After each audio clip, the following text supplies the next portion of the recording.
Hi കൂട്ടുകാരെ, പുതിയൊരു വീഡിയോയിലേക്ക് എല്ലാവർക്കും സ്വാഗതം.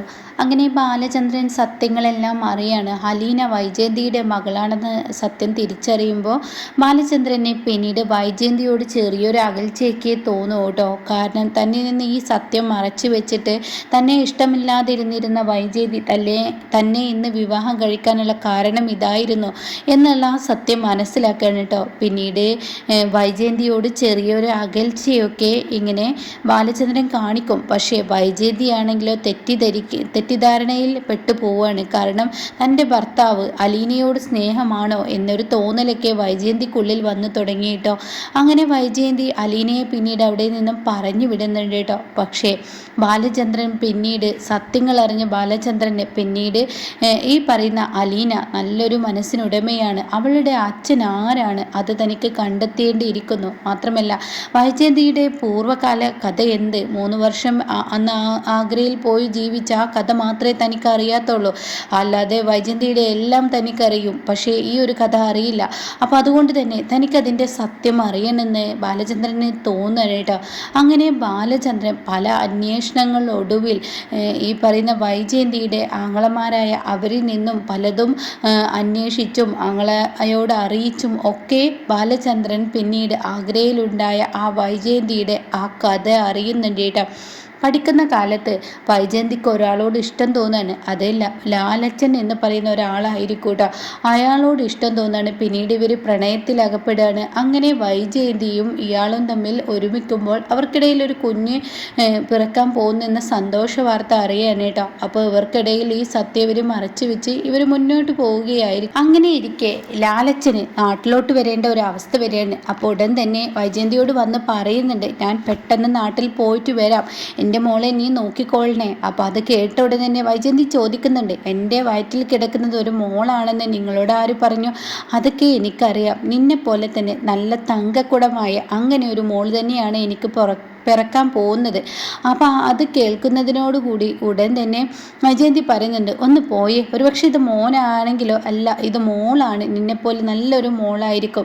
അപ്പോൾ അതുകൊണ്ട് ഞാൻ പെട്ടെന്ന് നാട്ടിൽ പോയി വരാം. അപ്പോൾ ഈ സമയം വൈജയന്തി പൊട്ടിക്കരയുന്നുണ്ട്, നിങ്ങൾ ഈ സമയം പോയി കഴിഞ്ഞാൽ പലതും മറച്ചു വെച്ചല്ലേ, അപ്പോൾ ആ സമയം നിങ്ങൾ പോയാൽ ശരിയാവോ എന്നൊക്കെ വൈജയന്തി ചോദിക്കുന്നുണ്ട് കേട്ടോ. ഇതേ സമയം ഞാൻ പോയിട്ട് പെട്ടെന്ന് വരാമെന്ന് പറഞ്ഞ് ലാലച്ചൻ പോവുകയാണ്. പക്ഷേ ലാലച്ചന് യാത്രക്കിടയിൽ ആ അപകടം സംഭവിക്കുകയാണ്. അതായത് ലാലച്ചൻ യാത്ര ചെയ്യുന്ന ആ കാറിൽ വന്ന് ഒരു ലോറി ഇടിച്ച് ലാലച്ചന് അവശ്യ നിലയിൽ കുറച്ച് നാൾ കിടക്കേണ്ടി വരും. അതുകൊണ്ട് തന്നെ വൈജയന്തിക്ക് മുന്നിൽ എത്തില്ല കേട്ടോ. പക്ഷേ വൈജയന്തി പിന്നീട് ഗർഭിണിയാണെന്ന് വൈജയന്തിയുടെ അച്ഛൻ അറിയുമ്പോൾ വൈജയന്തി പോലും അറിയാതെ ഇങ്ങനെ ഈ കുഞ്ഞിനെ അനാഥാലയത്തിൽ കൊണ്ടിടുകയും, കാരണം ഒരച്ഛനില്ലാത്ത കുഞ്ഞ് അതുമായി നാട്ടിലോട്ട് വന്നാൽ തൻ്റെ മകൾക്ക് ഒരുപാട് പേരുദോഷം കേൾക്കേണ്ടി വരും. അതുകൊണ്ട് തന്നെ തൻ്റെ കുടുംബത്തിന് അത് അപമാനമേ ഉണ്ടാക്കുകയുള്ളൂ. അതുകൊണ്ട് തന്നെ ഈ സത്യം വൈജയന്തിയിൽ നിന്ന് പോലും മറച്ചു വെച്ച് അവിടുന്ന് തന്നെ ആ കാര്യങ്ങളൊക്കെ ചെയ്താണ് പിന്നീട് വരുന്നത് കേട്ടോ. അപ്പോൾ ആ കഥകളെല്ലാം ഈ ലാലച്ചൻ പറഞ്ഞു കൊടുക്കുകയാണ്.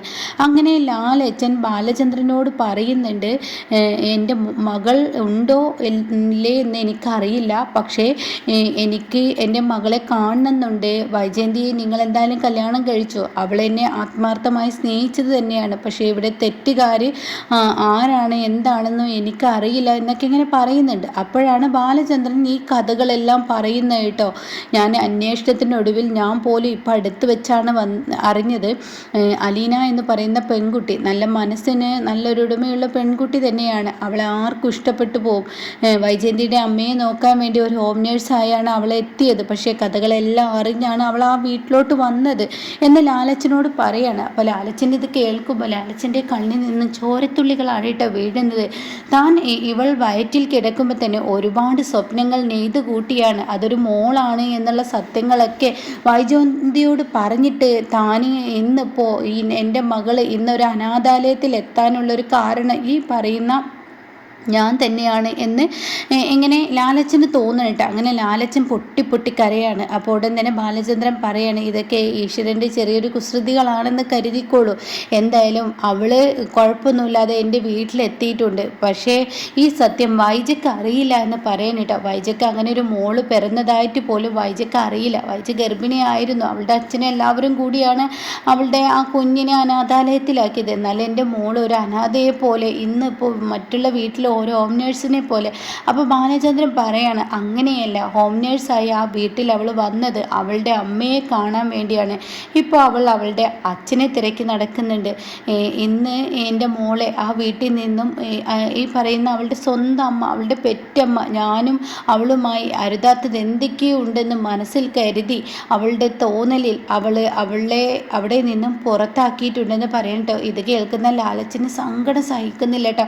അങ്ങനെ ലാലച്ചൻ പൊട്ടി പൊട്ടി കരയാണ്. അപ്പോൾ എൻ്റെ മോൾ എവിടെയെന്ന് ചോദിക്കുമ്പോൾ തൽക്കാലം ഇപ്പോൾ മനുവിൻ്റെ അടുത്തുണ്ട്. അപ്പോൾ ആരാണ് ഈ മനു എന്നൊക്കെ ചോദിക്കുമ്പോൾ അതൊക്കെ പിന്നീട് പറയാം. എന്തായാലും അവൾക്ക് അവളുടെ അച്ഛനെ ഒന്ന് കാണണമെന്നുണ്ട്. അവകാശങ്ങൾ ചോദിക്കാനോ അധികാരങ്ങൾ അങ്ങ് കൈയടക്കി അധികാരത്തോടു കൂടി അച്ഛൻ്റെ മകളായി ജീവിക്കാനോ അല്ല, അവളുടെ അച്ഛനെ ഒന്ന് കാണാൻ അവൾക്ക് അതിയായ ആഗ്രഹമുണ്ടെന്ന് പറയണം കേട്ടോ. അപ്പോൾ ഈ സമയം ശരി ആയിക്കോട്ടെ, എനിക്ക് എൻ്റെ പൊന്നുമോളെ എനിക്കും കാണണം എന്ന് ലാലച്ചൻ പറയാണ് കേട്ടോ. ആ സമയം ബാലചന്ദ്രൻ പറയാണ്, ശരി മകളെയും കൊണ്ട് ഞാനിങ്ങോട്ടേക്ക് വരാമെന്ന് പറയുമ്പോൾ അത് പറ്റത്തില്ലല്ലോ. കാരണം ഷെറീന അവളൊരു പ്രശ്നമാണ്, അതുകൊണ്ട് തന്നെ അവൾക്ക് ഇപ്പോൾ സുഖമില്ല. അതുകൊണ്ട് ഇപ്പോൾ തൽക്കാലം അവളെൻ്റെ മകളാണെന്ന് പറഞ്ഞ് ഇങ്ങോട്ടേക്ക് വരണ്ട, ഒരു ഹോം നേഴ്സായി നിന്നോട്ടെ. അപ്പോൾ ഇത് കേൾക്കുന്നതിനോട് കൂടി ബാലചന്ദ്രൻ പറയണേ, അതിനൊന്നും ഞാൻ വിട്ടു തരില്ല എൻ്റെ കുഞ്ഞിനെ. അവൾ എനിക്ക് പിറക്കാതെ പോയ മകളാണ്, പക്ഷെ അവളെൻ്റെ സ്വന്തം മകളാണ്, എൻ്റെ വൈജയന്തിയുടെ മകളാണ്. ഞാൻ അവളെ വൈജയന്തി നിങ്ങൾക്കും ഉണ്ടായ മകളായിട്ടില്ല കാണുന്നത്, എൻ്റെ രക്തമാണ് അവളെ ഇനി ഒരു ഹോം നേഴ്സ് ആക്കാൻ ഞാൻ താല്പര്യപ്പെടുന്നില്ല എന്ന് പറയണം കേട്ടോ. അപ്പോൾ അവിടെ ലാലച്ചൻ പറയാണ്, എനിക്കെൻ്റെ മോളെ എനിക്ക് കാണണം, എൻ്റെ മോളുമായി കുറച്ച് നാൾ എനിക്ക് നിൽക്കണം. എൻ്റെ പൂർവ്വകാല ചരിത്രം എന്തായാലും ഇപ്പോൾ എൻ്റെ വീട്ടിലിപ്പോൾ അതെല്ലാം പറയാൻ പറ്റില്ലല്ലോ. അതിപ്പോൾ വൈജയോട് എല്ലാ കാര്യങ്ങളും പറഞ്ഞിട്ടില്ലല്ലോ, കാരണം കുടുംബം തകരുമല്ലോ. അന്നുണ്ടായ ആ അബദ്ധം എൻ്റെ തെറ്റുകൊണ്ടല്ല, ഈശ്വരൻ്റെ ചെറിയ കളികൾ. അന്ന് എനിക്ക് ആ ആക്സിഡൻറ്റ് സംഭവിച്ചില്ലായിരുന്നെങ്കിൽ ഒരു പക്ഷേ വൈജയും ഞാനും എൻ്റെ അലീന മോളും ഒരുമിച്ച് ജീവിച്ചിരുന്നു. പക്ഷേ ഈശ്വരൻ എൻ്റെ മകൾക്ക് ഇങ്ങനെയൊക്കെ ഒരു ഭാഗ്യക്കേട് ഉണ്ടാവാതിരിക്കാം എന്നൊക്കെ ഇങ്ങനെ പറയണം കേട്ടോ. അപ്പോൾ ആ സമയം ഇതൊക്കെ കേൾക്കുമ്പോൾ ബാലചന്ദ്രൻ പറയുന്നത് ശരി, പക്ഷെ അവളെ ഒരിക്കലും ഒരു വിലക്കര ഇല്ല. എൻ്റെ വീട്ടിൽ ഷെറീന അവളെ ഒരിക്കലും അങ്ങനെ കാണില്ല. അവളുടെ അവസ്ഥ, അവളൊരു ഇരുട്ട് റൂമിൽ അടച്ചിട്ടിരിക്കുകയാണ്. അപ്പോൾ അതിൽ നിന്ന് അവൾ റിക്കവറായി വന്നാൽ തന്നെ എൻ്റെ മകളാണെന്നുള്ള സത്യം ഞാൻ തുറന്ന് പറയാന്നൊക്കെ ബാലചന്ദ്രനോട് പറയാൻ കേട്ടോ. അങ്ങനെ അലീനയും കൊണ്ട് സ്വന്തം അച്ഛനാണ് ഇതെന്ന് പറഞ്ഞിട്ട് അലീന സ്വന്തം അച്ഛൻ്റെ അടുത്തോട്ട് പോകുന്ന ആ ഒരു കിടുക്ക രംഗമൊക്കെ ഉണ്ട് കേട്ടോ. അപ്പോൾ ഇതിൻ്റെ ബാക്കി കേൾക്കാൻ താല്പര്യമുള്ളവർ ചാനൽ സബ്സ്ക്രൈബ് ചെയ്തിട്ടാൽ ഞാനിടുന്ന വീഡിയോയുടെ നോട്ടിഫിക്കേഷൻ നിങ്ങൾക്ക് ലഭിക്കും കേട്ടോ.